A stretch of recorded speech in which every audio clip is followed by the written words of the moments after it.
제주도 전역을 시내버스로 연결하고 급행버스를 신설하는 대중교통체계 개편안이 공개됐습니다. 막대한 예산이 필요한데도 재원 조달 방안은 제시되지 않았습니다.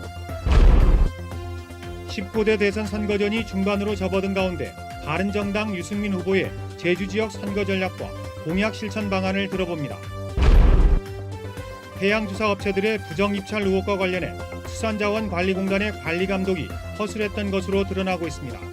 경찰은 공단 측의 묵인 여부에 대해서도 수사하고 있습니다. 제주에 무사증으로 입국한 뒤 불법 취업하는 외국인이 늘면서 이들을 노린 범죄도 잇따르고 있습니다.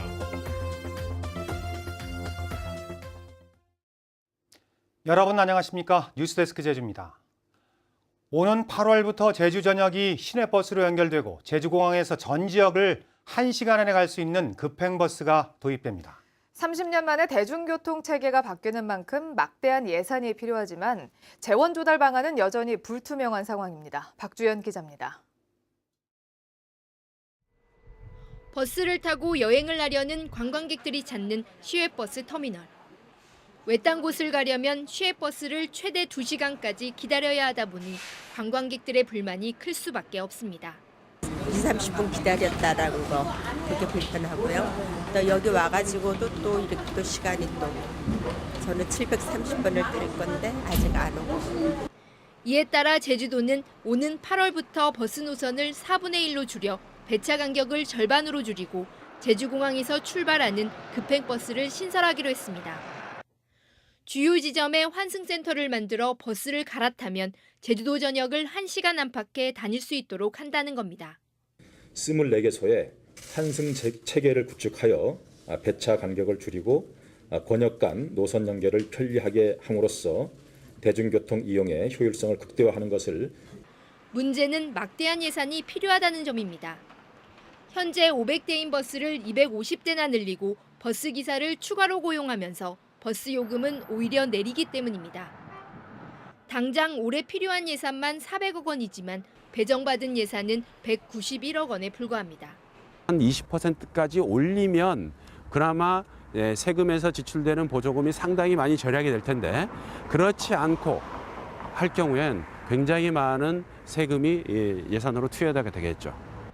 땅값이 올라 일부 환승센터는 아직까지 부지도 확보하지 못해 환승객들의 불편도 우려됩니다. MBC 뉴스 박주연입니다.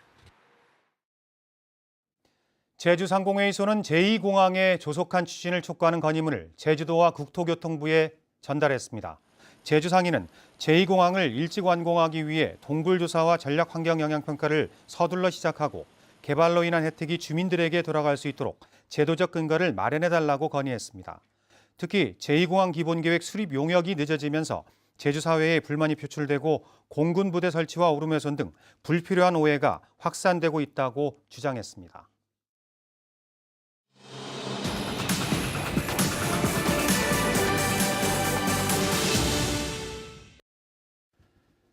대선을 앞두고 제주 지역 정당의 선거 책임자들을 초청해서 이야기를 들어보는 순서입니다. 오늘은 바른정당의 고충홍 선거대책위원장 나오셨습니다. 안녕하십니까? 안녕하십니까? 네, 유승민 후보가 경제 전문가로 네. 알려져 있지 않습니까? 네. 이런 장점이 제주 지역 유권자들에게도 좋은 반응을 이끌어내고 있다고 보십니까? 네, 대선 후보 합동 그 TV 토론을 보신 많은 제주도민들이 경제 전문가는 유승민 후보라는 데는 의견을 같이 했습니다. 유승민 후보는 제주 경제의 양측인 1차 산업과 관광 산업이 상당한 그 문제를 야기시키고 있다 하는 것을 지적을 했습니다.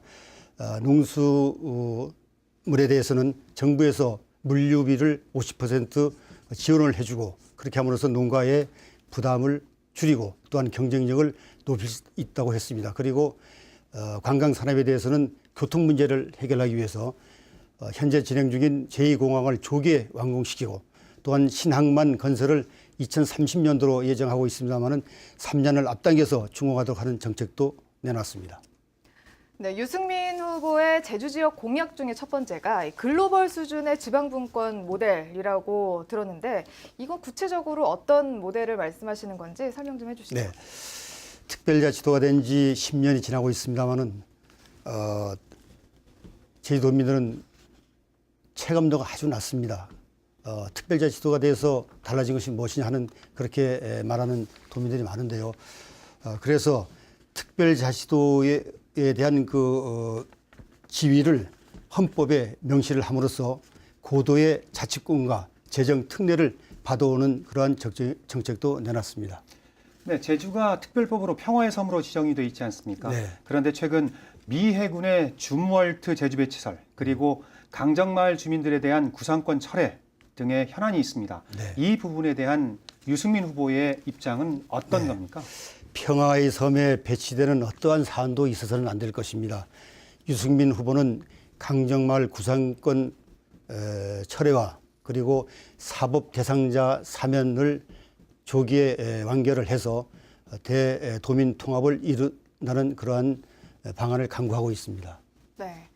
자, 정당 이야기를 안 할 수가 없을 것 같은데요. 사실 바른정당이 따뜻한 보수, 개혁적 보수를 꿈꾸고 있지 않습니까? 네. 그런데 양측에서는 진보도 아니고 보수도 아니다. 이런 공격들이 계속해서 가는 것 같은데 이 부분에 대해서는 어떻게 생각하시나요? 네, 그런 말을 많이 듣습니다만은 유승민 후보는 경제는 진보, 안보는 보수를 주장하고 있는 분입니다.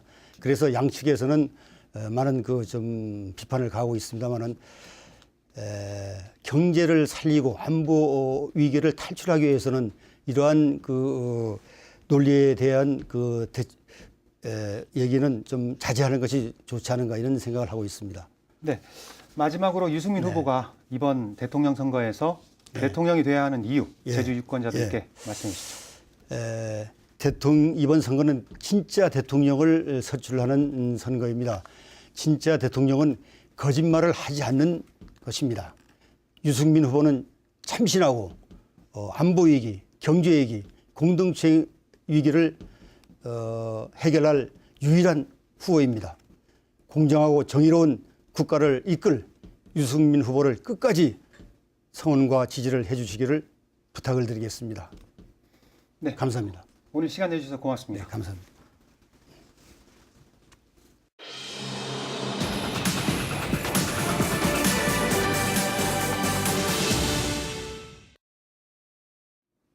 박근혜 전 대통령 탄핵 반대 운동을 주도했던 신구범 전 제주지사 등 10여 명은 오늘 자유한국당 제주도당에서 기자회견을 열고 홍준표 후보를 지지한다고 밝혔습니다. 이들은 홍준표 후보가 정치와 행정, 입법, 사법 등 모든 국정을 두루 섭렵한 경륜을 바탕으로 한반도의 긴장 관계를 해결할 안보 대통령이 될 것이라며 앞으로 1000여 명이 자유한국당에 입당할 예정이라고 밝혔습니다. 해양조사 업체들의 부정입찰 의혹과 관련해 업체에 용역을 맡겼던 수산자원관리공단의 관리 감독이 허술하다는 지적도 나오고 있습니다. 경찰은 공단 측의 묵인 여부에 대해서도 수사를 확대하고 있습니다. 김찬년 기자입니다. 해양수산부 산하 준정부기관인 수산자원관리공단 제주지사, 바다목장 조성 사업과 캠페인 등을 위해 연간 100억 원 안팎의 국고 보조금을 쓰고 있습니다. 예산의 90% 이상은 민간업체에 용역을 맡겨 사용하고 공단 측이 관리 감독하는 시스템입니다. 잠수업에서 하는 것은 지금은 이제 엔지니어링으로 이제 등록된 업체들이 이제 주로 사업을 하는 거거든요. 주로 이제 바다숲하고 그다음에 연안 바다목장. 문제는 용역업체를 선정하는 과정에서 검증이 제대로 이뤄지지 않았다는 겁니다. 경찰은 일부 해양조사업체가 만든 유령 회사들이 최근 3년 동안 공단 측이 발주한 용역을 수십 차례나 낙찰받은 것으로 보고 있습니다. 입찰에 참여하려면 사전에 적격 심사를 받아야지만 단 한 곳도 적발되지 않았습니다. 거기 이제 자기들이 자격이 되는 사람들이 입찰해서 그 다음에는 이제 용역을 하는 거죠, 이제. 이런 가운데 경찰은 공단 측의 묵인 여부에 대해서도 수사를 진행하고 있는 것으로 알려졌습니다. 국내에 해양조사 전문가가 그리 많지 않고 학연과 인맥으로 서로 연결돼 있어 유령회사를 만들면 쉽게 탄론할 수밖에 없기 때문입니다. 경찰이 업체 대표 자택까지 압수수색해 수첩과 통장, 휴대전화까지 확보한 것으로 알려지면서 경찰의 수사가 입찰 비리 의혹뿐만 아니라 유착 관계로 향하고 있다는 전망도 나오고 있습니다. MBC 뉴스 김찬년입니다. 무사증으로 제주에 들어온 뒤 불법 취업하는 외국인들이 급증하고 있는데요. 불법 체류자라는 신분 때문에 법의 보호를 받기 어렵다는 점을 노린 범죄가 끊이지 않고 있습니다. 김항섭 기자의 보도입니다. 한 남성이 게스트하우스 문을 열고 들어옵니다. 로비에서 누군가를 기다리는 듯 서성거리던 남성은 잠시 후 밖으로 나갑니다. 중국인 남성 22살 A씨가 향한 곳은 근처의 모텔. A씨는 인근 게스트하우스에 묵고 있는 중국인 여성에게 취업을 시켜주겠다며 이 모텔로 유인했습니다. 무사증으로 제주에 온 여성을 성폭행한 뒤 취업 수수료를 들고 온 30만 원도 빼앗은 겁니다. 그 방에서 잤다 가니까 그 방에서 사진 찍어갖고 왔어요. 소리 지른다고 알겠어요? 나갈 때 아무 말 안 하고 나와 모르지. 지난달에는 무사증으로 입국해 난민 신청을 한 뒤 유흥주점에 불법 취업했던 중국인 여성이 성매매를 하다 한국인 남성에게 살해당하기도 했습니다. 현재 제주에 불법 체류 중인 외국인은 8천여 명. 임금체불과 폭행 등으로 피해를 입었다며 상담을 받은 불법 체류자는 지난해 110여 명으로 3년 만에 7배나 증가했습니다. 위기에 닥쳤을 때 찾아와서 상담을 받을 수 있도록 또한 지원을 받을 수 있도록 그런 시스템이 급속하게 빨리 마련돼야 된다고 생각하고 있습니다. 법의 사각지대에 놓인 불법 취업 외국인들을 노린 범죄가 기승을 부리고 있습니다. MBC 뉴스 김항섭입니다. 정전사고 우려 때문에 거리의 야자수들이 제거될 것으로 보입니다. 제주시와 한국전력 제주본부는 제주시 가량로의 워싱턴 야자수 38그루를 오는 6월까지 시범적으로 제거한 뒤 도내 전역으로 확대할 계획입니다.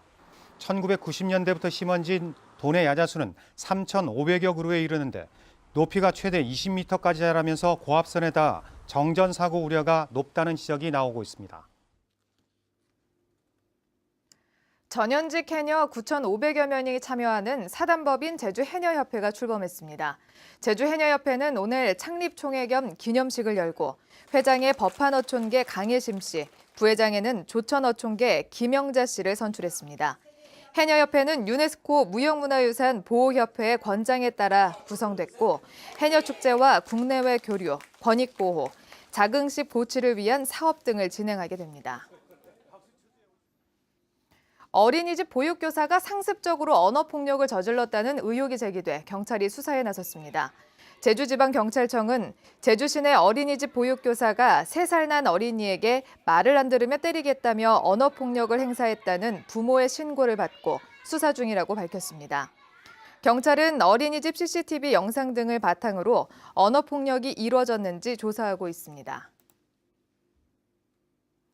제주도의 품질 인증 상표인 제주맛심을 도용한 업체 대표에게 징역형이 선고됐습니다.